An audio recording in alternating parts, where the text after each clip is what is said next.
Generación Poderosa, qué alegría saludarles ya al cierre de nuestro congreso. Somos Generación Poderosa y somos cabezones por Cristo.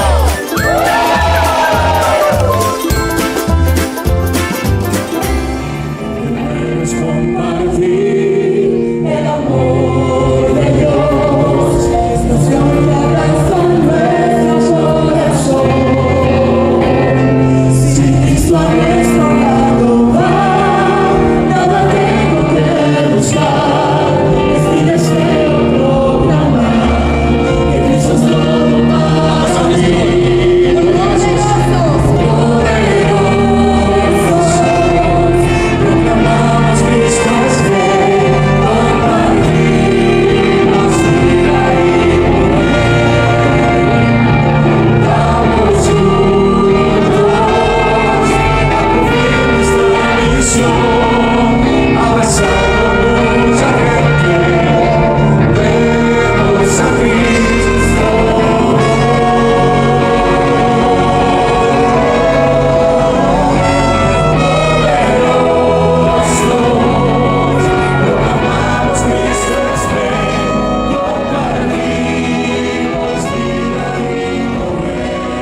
Bonjour chers auditeurs, nous voici ici à l'Ancéron aux prêcheurs et nous sommes une quinzaine de jeunes rassemblés, des jeunes qui ont été au Guatemala, qui ont vécu un moment formidable et qui sont prêts maintenant à partager avec vous ce moment formidable au Guatemala.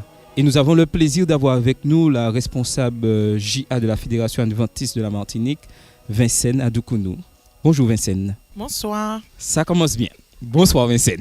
Je donnerai la parole en premier à Marvin, qui est celui qui nous a invités, qui a eu vraiment ce plaisir de nous inviter ici au prêcheur. Alors Marvin, tes impressions du Guatemala? Ça m'a laissé une impression d'inachevé.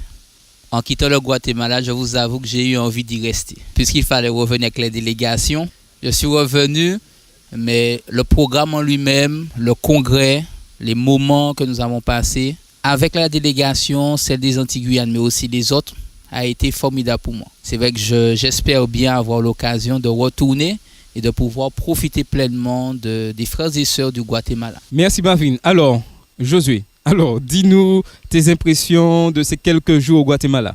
Bonjour à tous. Donc, moi, j'ai beaucoup apprécié le voyage et le congrès au Guatemala. Sur le plan spirituel, où c'est vrai qu'on a eu des interventions avec des intervenants qui venaient vraiment nous apporter une valeur sûre spirituelle. Nous avons eu beaucoup de choses édifiantes. Mais l'aspect qui m'a le plus marqué, c'est le plan humain, le plan relationnel. D'abord au sein de la délégation Martinique, un peu plus large au sein de l'Union, mais surtout avec les habitants du Guatemala, où on a senti une implication réelle, une implication de toutes parts dans l'organisation, des volontaires qui se sont donnés à fond pour faire que le programme soit une réussite. On a senti aussi qu'ils étaient heureux et contents d'accueillir non pas les Antilles, mais accueillir tout le monde chez eux. Ça se traduit par exemple par les nombreux embrassades qu'on a eu l'occasion de s'échanger. Ils étaient vraiment contents qu'on soit là et donc forcément nous on était contents d'être là. Je pense que c'est un des facteurs qui a fait que le congrès se passe super bien. Alors maintenant, nous aimerions entendre une voix féminine. Bonsoir. Donc je suis Yodeli Rémini de l'église du Verpré. J'ai particulièrement apprécié ce voyage au Guatemala. Il y avait une très bonne ambiance, très bonne organisation. Donc je rejoins Josué qui a dit que sur le plan relationnel, on a pu se connaître, déjà les jeunes de Martinique, entre nous. Donc on a fait des connaissances. Et puis aussi l'accueil au Guatemala, on a très bien été accueillis par les Guatémaltèques. Personnellement, j'ai gardé le contact avec certaines. Et voilà. Bonsoir à tous. Donc ce que je veux dire sur le Guatemala, c'était l'occasion de faire une expérience spirituelle avec Dieu, avec des personnes d'autres cultures, dans une autre langue, Donc c'était très enrichissant et également de rencontrer des gens de la délégation de Martinique et des Antilles-Guyane. Voilà. Alors, nous avons vécu, je dirais, 5 jours magnifiques dès le mardi 29 juillet. Alors, qui pourrait nous parler de cette première soirée, le mardi 29 juillet? Ce qui m'a le plus surpris, c'est la visite du président du Guatemala. Je ne m'attendais pas à ce qu'il fasse une apparition pour montrer aux différentes délégations, je crois qu'il y en avait plus de 30, son respect et qu'il a compris qu'on était dans une démarche chrétienne et qu'on était venu avant tout pour représenter nos croyances. Il nous a salués à ce niveau. Je ne pensais pas que la personnalité la plus importante du pays se serait déplacée à notre congrès. Sinon, l'autre chose, la présentation des différentes délégations, c'était vraiment formidable. Chaque délégation nous a surpris par les chants, les drapeaux et les costumes locaux. Donc c'était vraiment, vraiment merveilleux. Et aussi l'immensité de la salle. Alors, passons mercredi. Je sais que quelques ateliers étaient prévus et ont été mis en place durant ce congrès de la division. Est-ce que quelqu'un peut nous dire les titres des ateliers qu'il y avait eu le mercredi matin et le vendredi matin? Bonsoir à tous, je suis Cyril de l'église du Marin. L'atelier avait pour titre le ministère de la reconnexion concernant la reconquête des jeunes qui quittent les églises. Donc nous sommes repartis pour ceux qui étaient présents avec le diaporama qui nous a donné. Je m'appelle Luc Citer et je voudrais juste, dans la même pensée de Cyril, dans cet atelier, le pasteur Hébert faisait comprendre que ce sont les membres qui sont importants dans l'Église, pas ceux qui découlent tout autour. Le plus important, c'est que Christ est mort pour les membres, pas pour le bâtiment. Josué voulait intervenir? C'est vrai que j'ai eu l'occasion d'assister à l'atelier musique. C'était pas en français, c'était en espagnol, mais on avait un traducteur. Il y a 2 points qui m'ont interpellé. Le premier point concernait la culture de chaque pays qui utilise la musique pour l'adoration. L'intervenante nous disait que la culture, la place de la tradition de la culture dans la musique de l'adoration de l'Église ne devait pas être complètement bannie. Autrement dit, la musique est censée sensibiliser des cœurs. Et pour cela, la culture, c'est un moyen qui peut être utilisé pour pouvoir sensibiliser les cœurs. Mais elle mettait en garde sur le fait que la culture, malgré le fait que ça peut être utilisé, ne doit pas être l'élément majeur de la composition de nos musiques en fait. Il faut que l'on se rappelle que la musique, c'est d'abord pour adorer Dieu. Après, il y a certaines cultures, certains rythmes musicaux qui ne peuvent pas être introduits à l'église, malgré le fait que ce soit notre culture. Pour nous, antillais, ça pourrait être par exemple le zouk. C'est pas parce que c'est notre culture que nous devrons utiliser le zouk pour pouvoir sensibiliser entre guillemets des personnes. Qu'il fallait faire très attention à ça, ne pas rejeter complètement la culture, mais l'utiliser avec une certaine parcimonie. Le deuxième point qui m'a interpellé, c'est que quand nous faisons et nous préparons des chants spéciaux, des compositions musicales dans le but d'adorer Dieu, nous ne pouvons pas faire ça à la légère.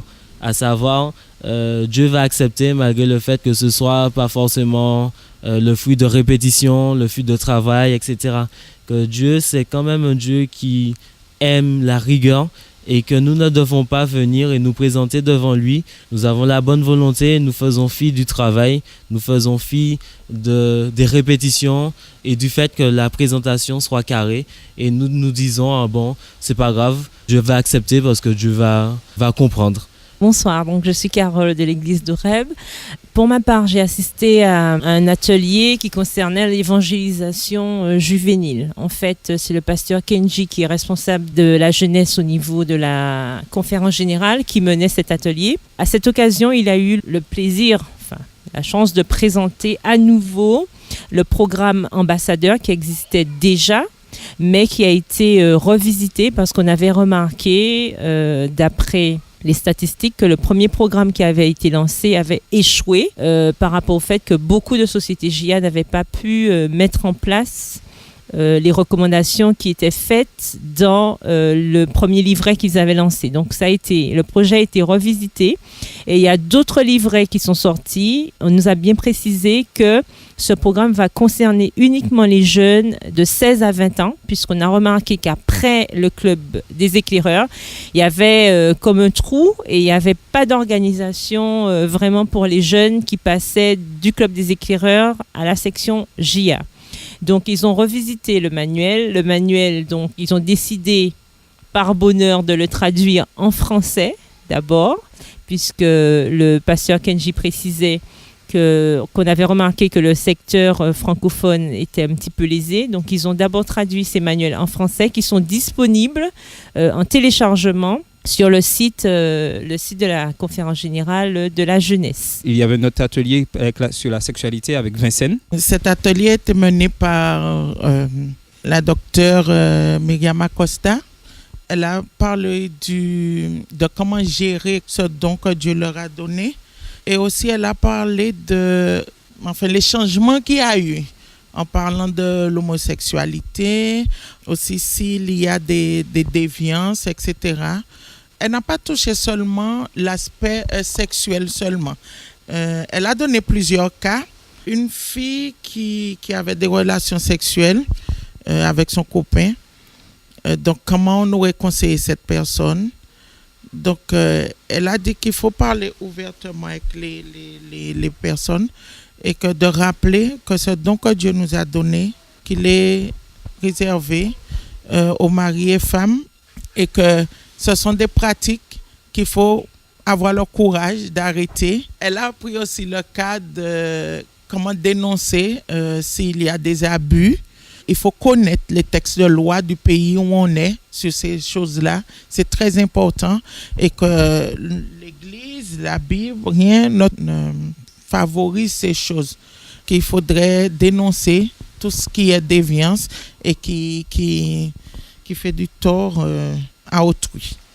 Alors, elle a parlé aussi de mener à bien sa vie pour pouvoir avoir une sexualité satisfaisante. Notre corps est le temple du Saint-Esprit, un corps à respecter et que toutes ces choses-là sont importantes et que nous n'avons pas à nous exposer comme ça. Elle a parlé aussi des maladies, surtout qu'aujourd'hui, de plus en plus tôt, les jeunes ont des activités sexuelles, donc ce qui fait qu'ils développent des maladies précoces qu'on ne voit pas tout de suite. Alors nous passons à une autre phase du programme, les soirées.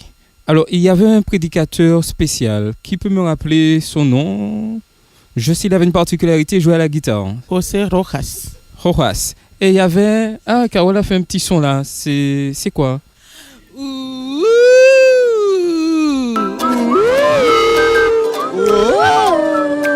Ah, je vois que ça a plu énormément. Ça a marqué. Et oui, le pasteur Roas a parlé chaque soir à cette jeunesse. Et le dernier soir, il emploie un terme. Jóvenes ordinarios, extraordinarios. Jóvenes extraordinarios. Et ça signifie quoi? Des jeunes extraordinaires. Et oui, cette jeunesse extraordinaire que nous sommes ici actuellement et avec qui nous partageons ce moment formidable qui a eu lieu au Guatemala.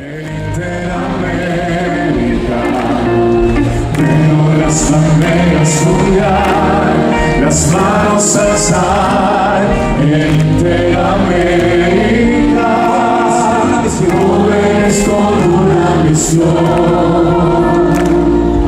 jóvenes que aman.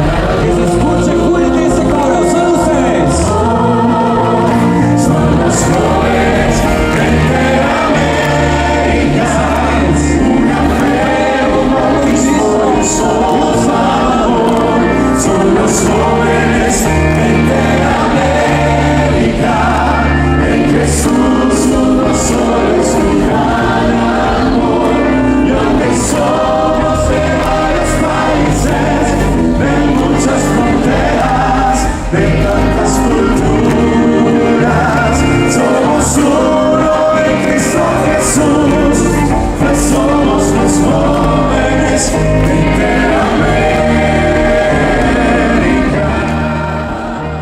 Nous passons vraiment vers la fin de cette rencontre, mais nous ne pouvons pas passer ce moment superbe que nous avons passé sur la place de Guatemala City.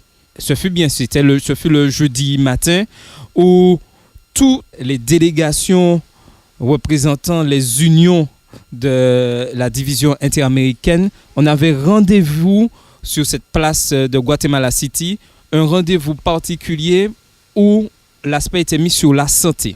Alors, qui peut nous faire un court résumé, comme il a apprécié ce moment formidable sur cette place? Alors, je m'appelle Rudy, de l'église du Prêcheur. J'ai apprécié ce moment en voyant tellement de jeunes dans ce seul lieu réunis, de différentes nationalités. C'était très, très intéressant. Ensuite, nous sommes partis dans les rues faire des enquêtes et distribuer aussi des imprimés. On a vu là aussi l'importance de l'uniforme. Je reviens dessus parce que ça a marqué les gens de nous voir tous le même t-shirt. Et même quand on sortait, après le congrès, les gens continuaient à poser les questions parce que nous, la délégation de la Martinique, nous sommes retournés avec ce t-shirt-là. Et les gens nous arrêtaient, certains pour dire le programme de santé. Et ça les a marqués parce que, bon, à cause du t-shirt. D'où l'importance d'avoir des fois quelque chose qui marque. Et puis cette journée-là, ça m'a fait découvrir à moi un peu encore plus les Guatémaltèques. Je me disais, c'était quoi l'importance de ce programme, d'aller dans les rues et de leur demander, de leur poser des questions. Mais là, on s'est rendu compte que vraiment, c'est pas pour tout le monde que la santé est aussi importante ou quelque chose comme ça. Oui, bonsoir, donc Frédéric de l'église du Verpré. Concernant le programme sur la santé, effectivement, on a eu à sortir un peu dans les rues pour pouvoir un peu parler de la santé. On a eu justement à remettre aux Guatémaltèques des dépliants avec un questionnaire à savoir est-ce qu'ils faisaient des exercices, combien de fois ils faisaient des exercices durant la semaine. Concernant le remplissage des questionnaires, la seule difficulté c'était un peu la barrière de la langue. C'est vrai qu'ils posaient beaucoup de questions. Qu'est-ce que c'était quoi, qu'est-ce qu'on était venu faire au Guatemala. Les gens ils étaient très abordables, donc c'était agréable de passer dans les rues, de discuter avec les gens. On n'était pas rejetés, donc c'était appréciable ce moment-là.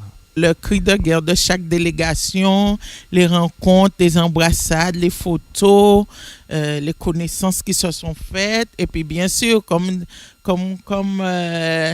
oui, Josué a gardé toujours ses contacts, c'est bien. Bravo Josué. Donc, tout ça, c'était extraordinaire, quoi, de voir ça. Et puis bien sûr, on a eu à nouveau le président qui est venu sur la place aussi. Donc, ça a été génial, cette ambiance-là. Donc, je vois que nous avons tous vécu un moment formidable au Guatemala. Alors, nous arrivons à la fin de notre rencontre et chacun aura la possibilité de dire quelques mots. Il y a un aspect important qui a eu lieu durant ce congrès JA au Guatemala. Nous avons le plaisir d'avoir 10 leaders qui ont été investis de la Martinique. Mais il n'y avait pas que ces 10 personnes. Il y a eu la Guadeloupe, il y a eu la Guyane et il y a eu aussi les autres unions de la division. Mais ce fut un plaisir d'avoir ces 10 personnes qui ont reçu cette investiture. Et nous avons le plaisir d'avoir avec nous 3 de ces leaders présents avec nous. Et nous allons leur donner la parole tout de suite pour qu'ils nous donnent leur opinion. Mais Vincent voudrait dire quelque chose avant. Il y a quelqu'un qui n'a pas été investi, mais il sera investi ici en Martinique. Il aura le privilège d'avoir toute sa famille avec lui pour être investi, mais ça n'a pas été possible au Guatemala. La parole est donnée aux investis. Marvin, du Prêcheur. C'est vrai que ça a été pour moi un moment fort en émotion. Je crois bien que j'ai eu des larmes au moment où on m'a passé... on m'a épinglé mon pince sur ma veste et qu'on m'a passé la veste. Étant impliqué au niveau du ministère de la Jeunesse, c'est vrai que j'ai toujours œuvré au niveau de ce département. C'est que moi, c'était une reconnaissance de l'Église du travail accompli, mais aussi une responsabilité de poursuivre le travail engagé. Impeccable. À ce moment-là, j'ai pris conscience que j'avais une responsabilité. Et jusqu'à maintenant, je retrouve les amis et je prends toujours conscience et je suis consciemment conscient que cette responsabilité, il faudrait l'emmener jusqu'au bout. C'était un moment inoubliable. Ça s'est passé au Guatemala. Ça reste ancré, marqué dans les esprits. Et sur Facebook, sur les photos qu'on a eues. Et on ne peut pas changer ça. Après avoir parlé de l'investiture, toute bonne chose a une fin. Nous sommes arrivés à la soirée de clôture où les larmes coulèrent sur les joues car il fallait se séparer de toutes les connaissances que nous avons faites. N'est-ce pas, Josué? Oui, en effet, c'était dur. C'était vraiment très dur. C'était dur. Le moment où on nous a considérés comme des bâtisseurs. On nous a invités à être des bâtisseurs, une génération puissante qui bâtit. Et je crois qu'à ce moment-là, je me suis encore plus engagé avec le Seigneur. Je souhaite être un de ces bâtisseurs. Donne-moi les outils, donne-moi la possibilité et permets que je puisse aussi permettre à ceux qui sont autour de moi de comprendre l'importance. C'est vrai qu'il nous a été remis à chacun une brique. Moi, j'en ai beaucoup plus. J'espère que le nombre de briques que j'ai pu ramener du Guatemala sera aussi multiplié et sera le taux d'implication qui sera le mien. Parce que je veux que les briques dans ma vie se multiplient et que le Seigneur m'aide justement à combler ceux qui sont autour de moi et à aider ceux qui sont autour de moi à être eux-mêmes des bâtisseurs. Il y a quelque chose qui m'a marqué, c'est l'unité qu'on a eue à la fin avec le chant de clôture.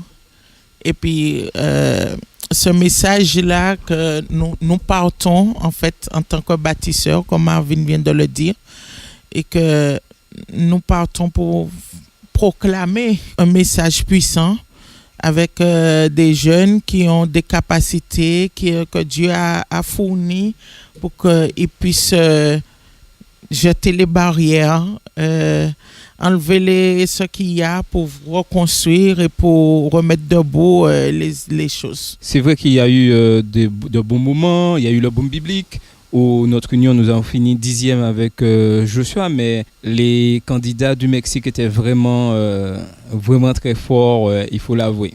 Donc, il y a tant de choses à dire, mais toute bonne chose a quand même une fin. Guatemala n'est pas une fin en soi. Pourquoi? Parce que je vous ai connu grâce ce voyage au Guatemala, et chaque fois que je vous verrai, j'aurai en tête Guatemala et tout ce qu'on a vécu ensemble. Maintenant, nous sommes vraiment arrivés à la fin de notre rencontre.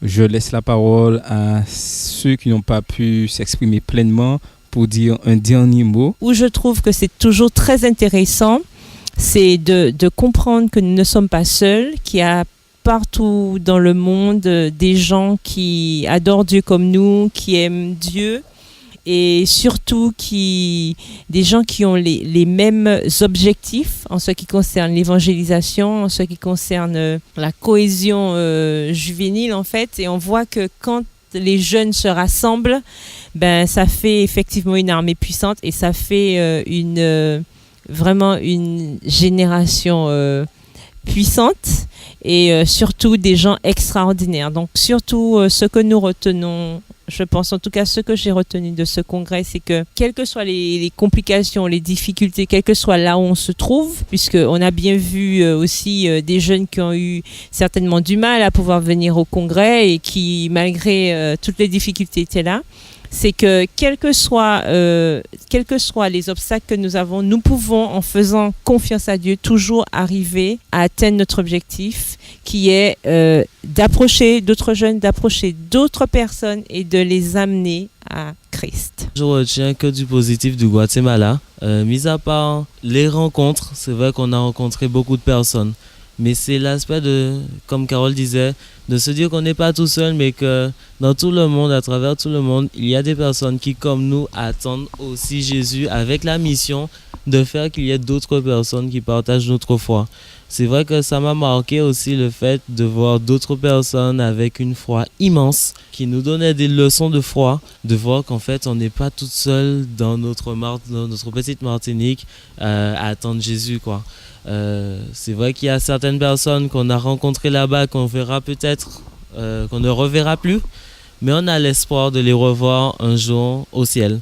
Et ce sera déjà un premier contact quand on sera là-bas, on les connaîtra déjà. Quand on sera au ciel, on les connaîtra déjà. Le courant passera plus vite. L'année dernière, en 2013, j'ai eu l'occasion de participer, de pouvoir aller au congrès JASP, la rencontre JASP qui avait en Guadeloupe. Cette rencontre m'a permis pour la première fois, en fait, de rencontrer des jeunes d'autres horizons, d'autres pays.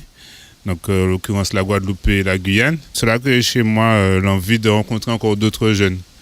Et c'est cette expérience que nous avons eue au Guatemala était une expérience, comme nous avons déjà dit, en matière relationnelle, c'était une expérience très forte. Où de nombreuses personnes, je pense que nous tous qui sommes ici, nous avons serré des personnes dans nos bras, nous avons échangé, nous avons parlé, et je pense que l'Esprit de Dieu était présent au congrès avec nous. Nous ressentions l'amour de Dieu à travers les différentes rencontres que nous avons pu faire. Et je pense que pour celui qui ne vit pas ça, il rate, on va dire, un certain avant-goût de ce que nous aurons au ciel. Je suis revenu enrichi, mais aussi avec une envie, c'est de pouvoir apprendre l'espagnol.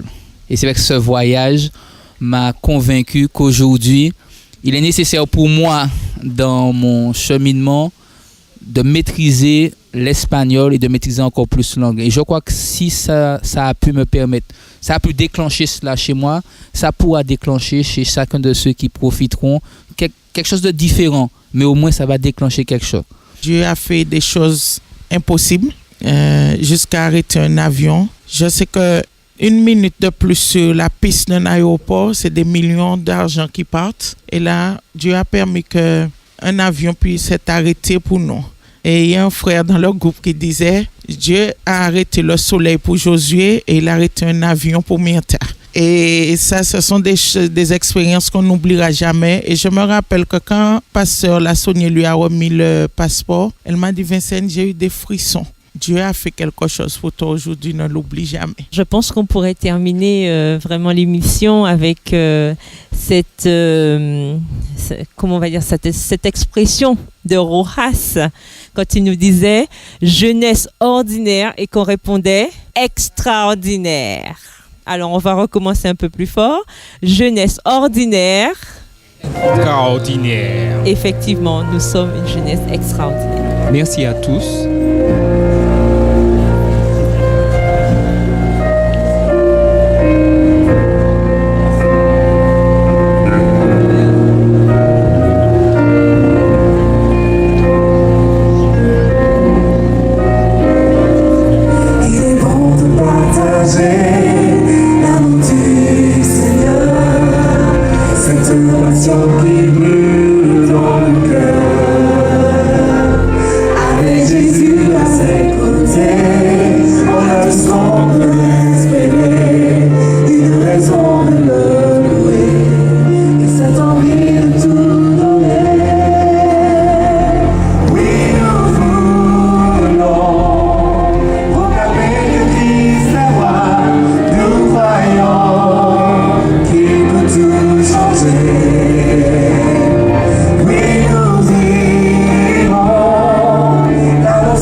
partager